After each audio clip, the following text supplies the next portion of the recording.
은퇴를 앞두고 내가 살지 않는 집을 팔아야 할까 고민하시는 이주택자분들 정말 많으시죠?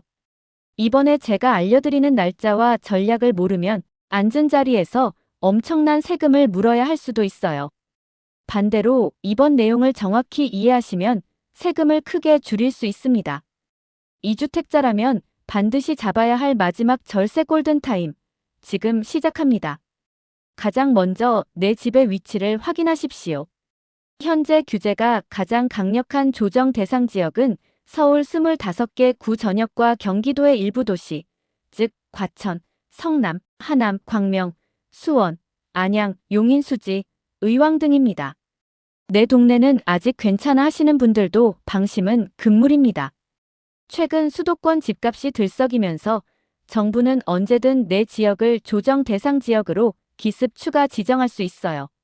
그렇게 되면 자산 관리 계획이 하룻밤 사이에 완전히 뒤바뀌게 됩니다. 수도권 아파트 사례를 들어보죠.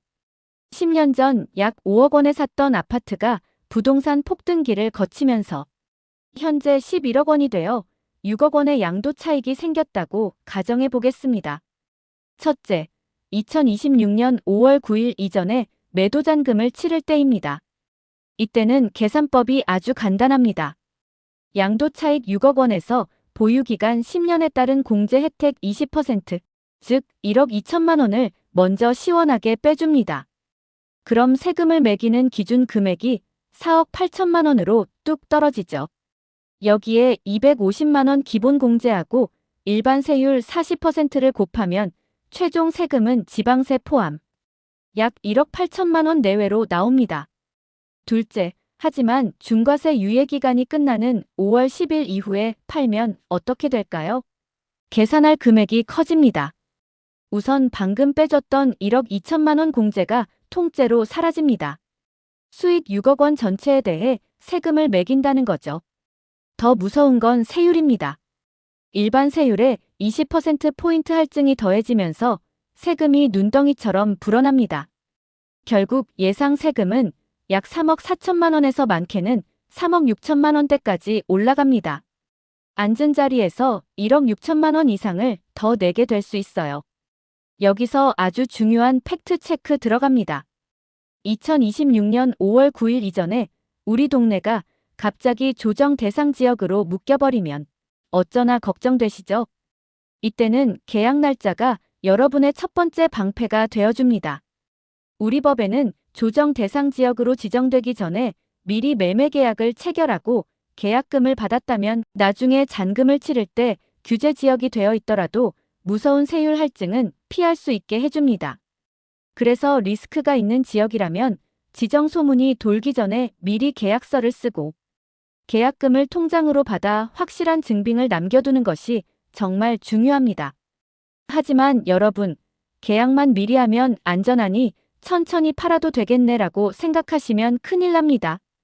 방금 말씀드린 계약일이 중과 유예기간에 있으면 세율 할증만 막아줄 뿐 1억 2천만 원이나 빼주는 장기 보유 특별 공제 혜택은 반드시 5월 9일까지 잔금을 치러야만 받을 수 있습니다. 아무리 계약을 빨리 했어도 잔금이 5월 10일로 하루만 밀려버리면 이 거액의 공제 혜택은 연기처럼 사라집니다. 결국 낮은 세율과 거액의 공제, 이 두 마리 토끼를 다 잡는 유일한 방법은 5월 9일 안에 잔금까지 끝내는 것입니다. 보통 대출 심사와 이사 기간을 고려하면 부동산 거래에 최소 3개월은 걸리죠. 그래서 안전하게 내년 2월에는 계약서를 써야 내 소중한 1억 6천만 원을 지킬 수 있어요.